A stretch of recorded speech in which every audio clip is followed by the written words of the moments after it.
Good morning. I'm Katherine Watson, and this is the Life After 50 show. And boy, have I got a great show for you today. We're going to be talking with Greg Shelley. He is an ombudsman here in the greater Houston area, and he is going to talk to us about what's going on in our nursing homes and assisted living homes with the coronavirus pandemic. So it's going to be a really helpful show, a really good show. Please join in and give us your questions. Put them in the comments below. We'll bring them up. We'll get Greg to answer as many questions as he can. We want to help. That's what this program is all about. So we're here today, compliments of Find Houston Senior Care. Find Houston Senior Care is a web directory that gives you lots of information. We have over 500 blogs on the website. We have videos. All of the past Life After 50 shows are hosted on the website, as well as you can connect with people and find the information and help you need. We publish a care home list weekly to help you find residential care homes if you need one for someone you love. We also have the top 20 home care agency list to help you narrow down that search so it's not so overwhelming.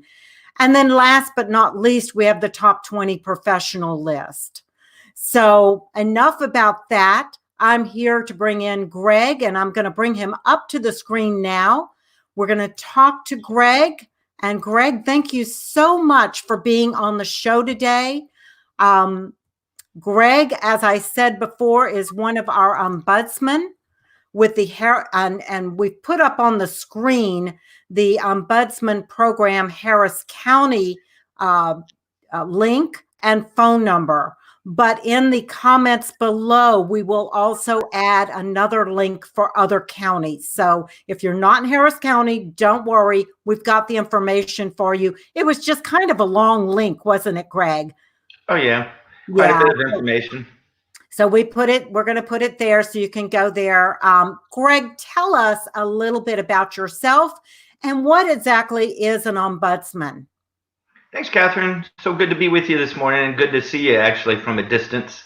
I'm Greg Shelley with the Harris County Long-Term Care Ombudsman Program. We are housed over with the good folks at Cizik School of Nursing at UT Health. And we're part of a collaboration with the local area agency on aging. And our primary mission is to advocate on behalf of the folks who live in nursing homes and licensed assisted living facilities. And really what falls into that venue is pretty much anything related to long-term care. We spend a lot of time doing information and assistance, also known as just general consultations with folks. All of those conversations are confidential, and one of the nice things about speaking to an ombudsman is that we can't take any action unless the person we're talking to wants us to. So we spend a lot of time in dealing with informed consent, and by that, from an ombudsman perspective, we talk about all of your options and potential outcomes, and then you decide which direction you want us to go. And fortunately, I guess in terms of workload, more often than not, people are just empowered with the information that they get, and they choose to deal with things themselves. Very often they ask for our assistance in trying to work through a variety of problems. Yes, I imagine your services are so needed and so welcome. And I know that you and your volunteers just bring a ray of hope and comfort to the people that you serve. And it's comforting to the families to know that there's somebody else that's out there advocating for them. But we're in a unique situation right now, Greg, with the COVID-19 pandemic that's hit all over the country, not just in Harris County. And people are struggling with what to do.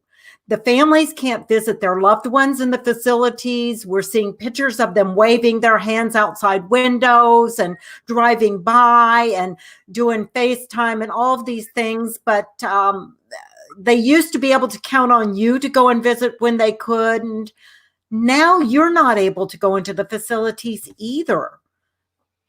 Is that Right. correct? Yeah. You know, as ombudsman, we're pretty heartbroken about not making the visits currently, and then all of us having to adapt to technology so we can continue to do what we do in terms of advocacy over the phone, doing WebEx meetings, doing FaceTime with residents, which is one of my favorite things, especially when they have access to iPhones or iPads or cameras on the computers. The we're still doing pretty much everything else except for being able to make visits. And the hardest part about that is the realization that, you know, it's another set of eyes and ears that aren't in the building. Mm-hmm. That being said, we've got to do our part to help prevent the spread of COVID-19, especially Absolutely. when it comes to that already vulnerable population. Yeah. And I'll say that now we've been 4 weeks out this Friday since the last time we made visits here locally. And it's starting to look more and more like the efforts that the local, state, and county officials made in terms of restricting visitation were an important factor in at least mitigating it. Unfortunately, as you see the news pouring in across the country, the article I read this morning showed that somewhere in the range of 3,600 deaths from folks who live in nursing homes had been reported. And only 2 weeks ago, that number was somewhere around 300. So wow, that's a lot. It's a tragic situation for so many people, and it's so tough for the families not to be able to be in person. And we would encourage, like you were mentioning, as much of that as can be accomplished, and as much of that as the residents themselves can tolerate. Any kind of face-to-face contact, whether it be through the windows, if the facilities are permitting it, the parades, anything that can add levity in a time where the residents are even more isolated than they are normally. Right, right. Yeah, residents are used to being able to do lots of activities in their communities. That was one of the big reasons for going into, say, the large assisted living facilities was we had lots of activities, right? Right. And now bingo has changed. They're doing it from the hallway, which is better than nothing, but it's not quite the same. And my family have passed away. My mother-in-law and mother have both passed away before the coronavirus hit. And I just can't imagine what I would be feeling right now if they were still with us and in one of those facilities and I couldn't get in there and I couldn't assist and all of that. I also know that the facilities are not allowing outside caregivers to come in. And that's kind of a concern because there's some residents that could not get the amount of care that they needed from the facility before coronavirus hit. And now they're not able to have that extra person coming in to help assist. What do you say to families like that? What can they do? Is there anything they can do? Well, I think it's important to stay in contact with the particular facility management and administration to understand exactly what they're doing and how they're changing things in order to meet the needs of everyone in the building, which is ultimately the responsibility. And I know that the mandate typically for the nursing homes in terms of what CMS has issued is essential healthcare workers only.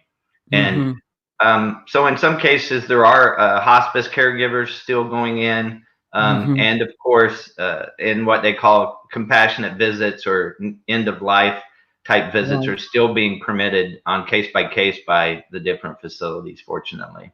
Yeah, that's good. That's really great. Yeah, that's one of the, I think, most difficult things about this disease is the fact that families can't connect when you most want to connect at that end of life and when somebody is struggling. So that's really hard. Greg, how are you handling complaints if you have a resident that is really upset about something that's happening? How are you handling those things? We're still addressing them as we always have. It's just that we're limited now by mostly telephone conversations and email, you name it, however best to communicate with the facility staff to help folks work through problems. We're also keeping in pretty regular contact with the local regulatory folks from Health and Human Services. And it is a bit of a struggle because it's so hard to convey the necessary empathy and understanding through a phone or through the email. So I had the good fortune of having a FaceTime conversation for about an hour with one of the residents on Monday. And I think for many of the ombudsmen and probably even family members, when they can do that, it ends up being more therapeutic for me than probably for them. But the folks that I've spoken to so far have been incredibly understanding and appreciative of the efforts to keep them safe. And hopefully, well, I mean, one thing for sure that I need to mention is that the visitation restrictions have been obviously very important in mitigating the spread of this. And yes, I agree. I mean, it has to be done. There's no way around it. It stinks, Greg. It just stinks. I mean, like Diane Porter is listening. Hi, Diane. Thanks for being on the show. She says, very frustrating. It is. It's very frustrating. It's scary, it's frustrating, and it just plain stinks. I just don't know what else to say about it. So I'm glad that you're able to at least get in there and have these conversations with a lot of the residents. And the FaceTime, I think, is so helpful because just seeing somebody's face, we communicate so much through our eyes, through our facial expressions, and the tone of our voice. And to have all of that together really, I think, helps you to probably see a little bit better where they're at and them to be comforted by your calm presence and that of the volunteers that you work with. And I know that you put your volunteers through extensive training, and the ones that I've met just all have this just really calm presence. And I think that is comforting to families and to residents in these places. Yeah, I'm so fortunate to be able to be among so many wonderful people in just the ombudsman ranks on a pretty regular basis. It's an incredible volunteer opportunity, and I still sometimes have to pinch myself that I get to be one of the few professionals that get to do it. Here in Harris County, we have 7 staff members, and we have 105 licensed nursing homes and 295 licensed assisted living. So thank goodness for the 60-some active volunteers that we have, who generally make active rounds, but are still staying in touch with family and residents. And a big part of what we get to do is really just be an ear in many circumstances.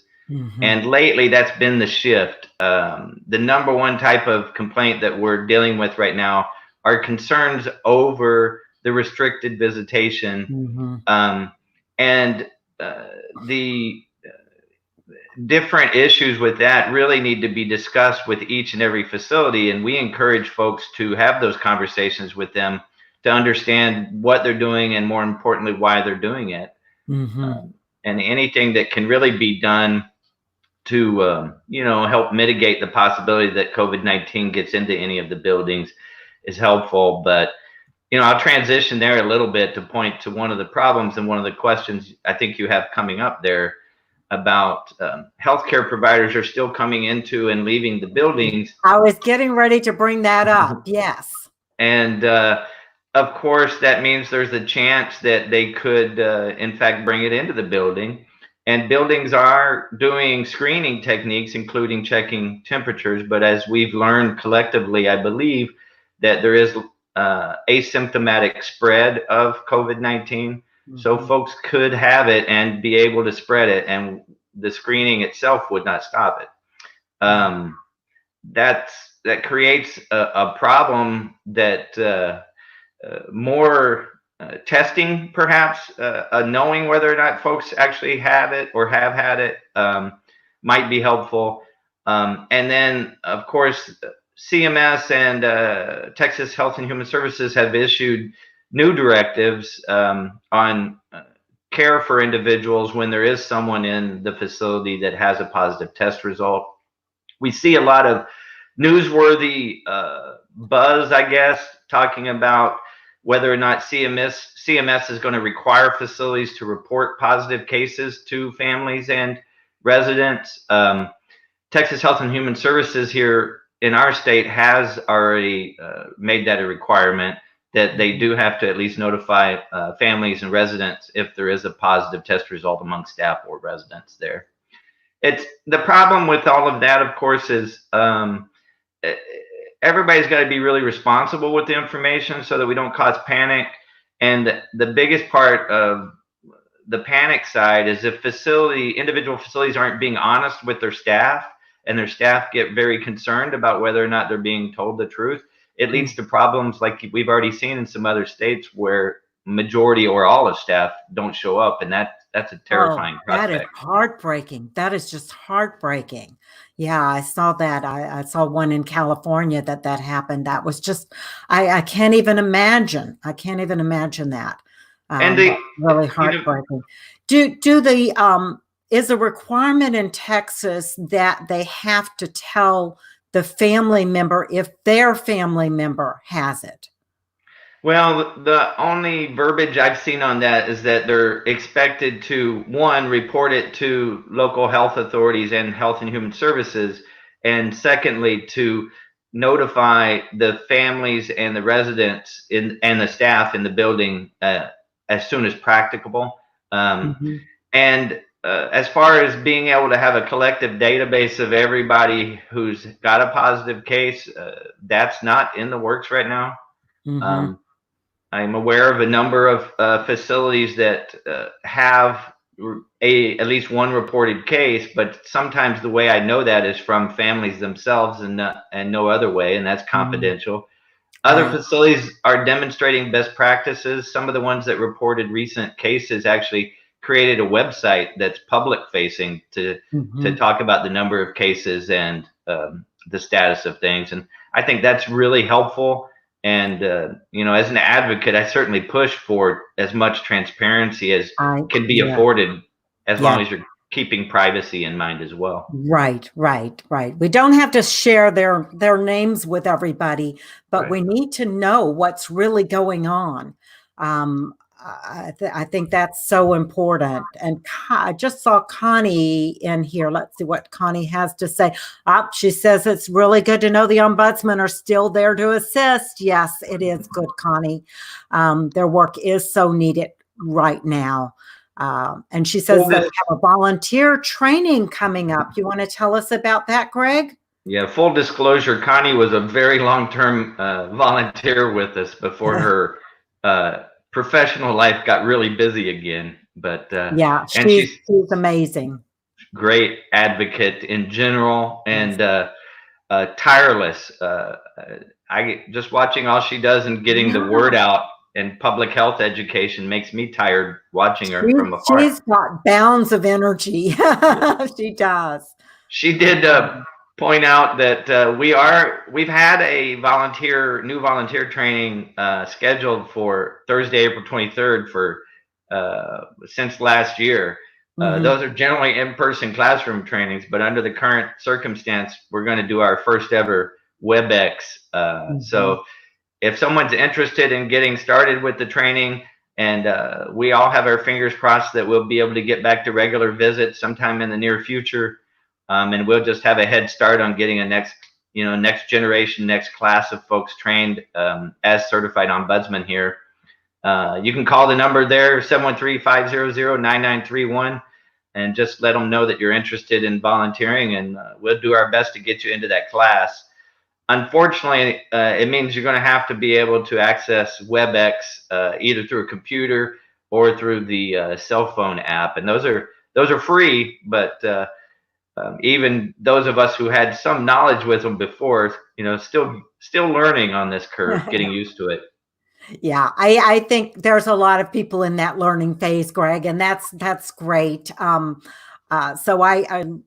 implore you. I know there's a lot of people right now that are out of work. They're looking, maybe they realize they're not going to go back. Maybe they're in their 60s and they say, hey, this is it. I'm going to go ahead and retire now. But I want to keep doing something. I want to keep giving back to the community. I want to be active. I want to be involved. This may be a great opportunity for these people to make a real difference, Yeah, And, I began my journey a little over 10 years ago, and I ran across a little snippet in the Chronicle about volunteering. And I tell people now that if I had known Ombudsman was a career choice, I'd been doing it my whole life. But the volunteer experience itself was exceptional because it's one that once you get through the training, you have pretty full control over when you go to the facilities, within reason during business hours, which day of the week you go. And then other than the nagging monthly report that we chase everyone down for, you don't have to have too much oversight, except when you have questions and need help from your staff ombudsman. Yeah. Well, I think it's just a really admirable program, and I'm so glad that we have it. I think I've known you for probably wasn't that much longer after you had just joined the Ombudsman program as a volunteer. When I connected with you and started finding out, because I didn't even know what it was. It was new to me. I remember when my mother-in-law was in a nursing facility for rehab, seeing the big sign up about the ombudsman. And I remember her telling me that somebody had come and talked to her and asked her a lot of questions and listened to her, and she really liked them. But I didn't really connect the dots. I didn't really know what it was all about. And so I'm glad to know what it's about. I'm glad to be able to share this information with the people who follow my Find Houston Senior Care page and my website and all of my social media, because that's what I'm about, is just trying to help people get the information. I always tell people I don't have all the answers, but I sure do know a lot of people that do. Well, and I'm glad to know you. Thank you so much for giving us the opportunity to get the word out. That's the biggest challenge. A lot of consumers aren't aware of us. I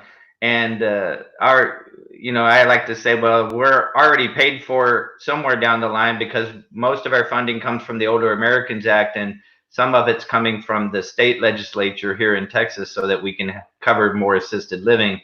But part of the service that we do as well is just, primarily to inform consumers about options and choices and rights. Yeah.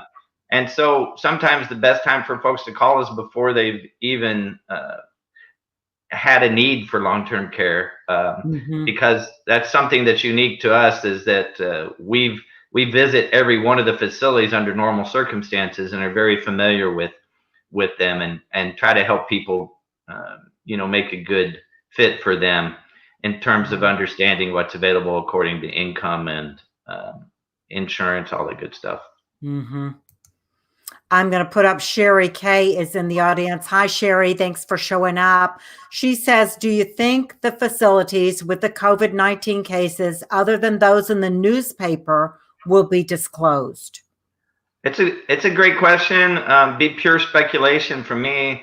I think I would encourage it. I would like for more folks to be able to be aware of it as it's happening, partly because folks are still moving into long-term care as we speak. And I know as a consumer, it would certainly be relevant information to me to know whether or not a building had a positive case or not.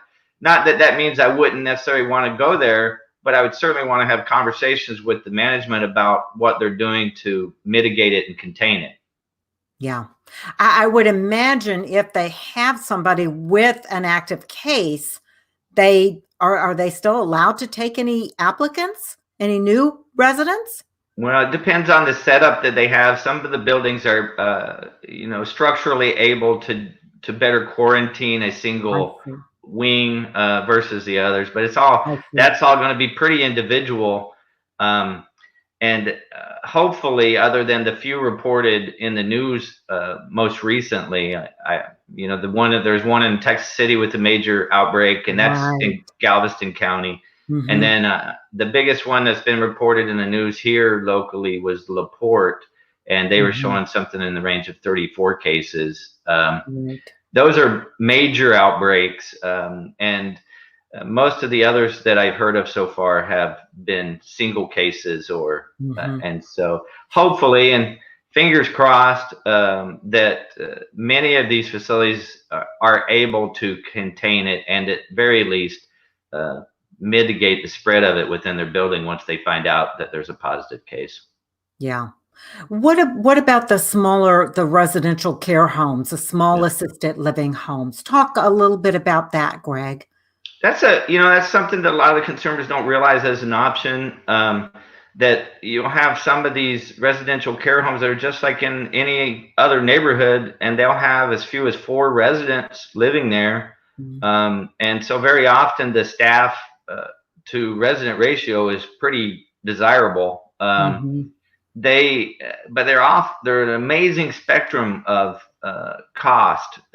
You've got ones that take people on sliding scales and will provide medication administration, 3 meals a day, and a roof over your head for in the range of $700 to $1,000 a month. And then you've got others as high as you can dream, and Mm-hmm. depending on the level of care you need.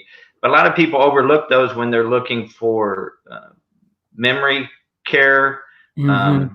and they don't realize that the type B residential ones have capability to provide more individualized care in many cases. And so they're, as much as the financial spectrum, socioeconomic spectrum of them there's quite a variety in how they're handling things.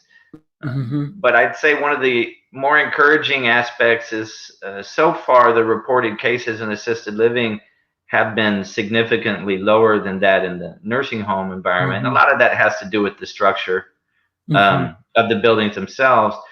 So in a lot of these residential care and assisted living situations, many folks have private rooms, Mm-hmm. which is, an added ability to kind of do their own social distancing, if you will, Right. that folks in Mm. shared rooms might not have. Yeah. So it doesn't mean that if you have a shared room, you're at a greater risk. But Right. if a person goes into a shared room and has it, you got 2 people instead of 1. Right, exactly. And I think one of the benefits of the small places, at least to me, is the fact that there's not as many people coming and going.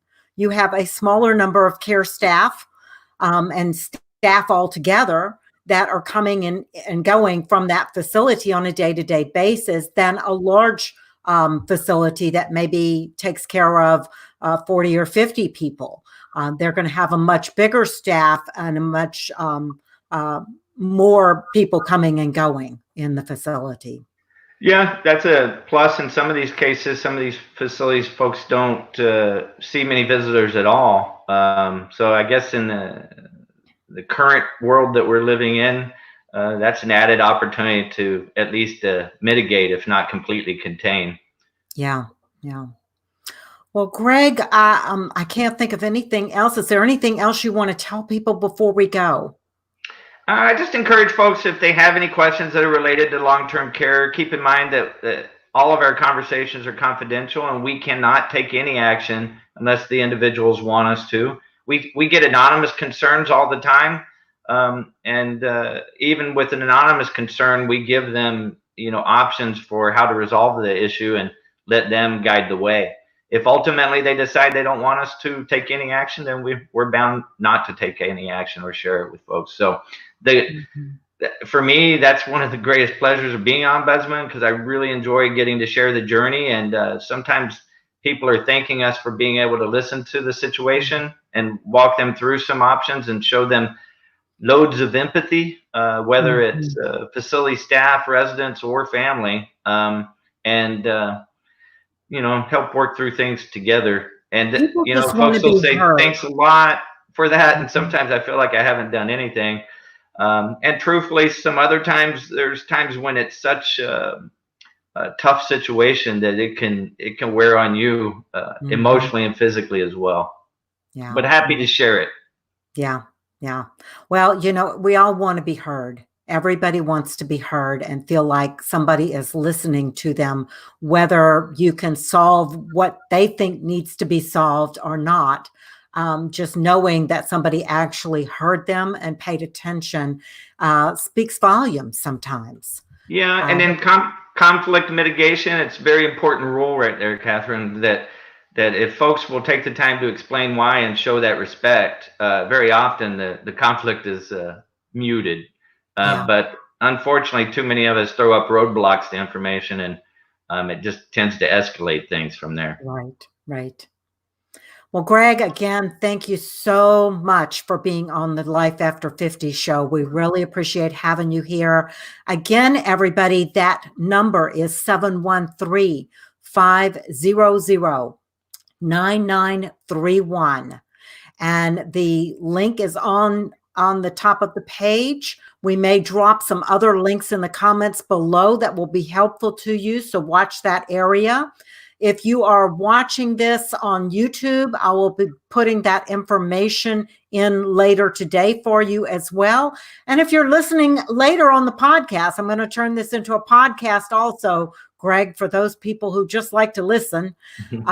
And so you will have that information as well in the show notes. So thanks again, Greg. Have a great day. And everybody, stay safe, stay well, and stay in your house if you can.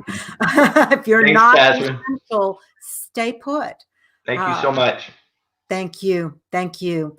And we will be back next week. Not sure who we're going to have on, but we'll have a good guest, I'm sure. So tune in to the Life After 50 show. Have a great day.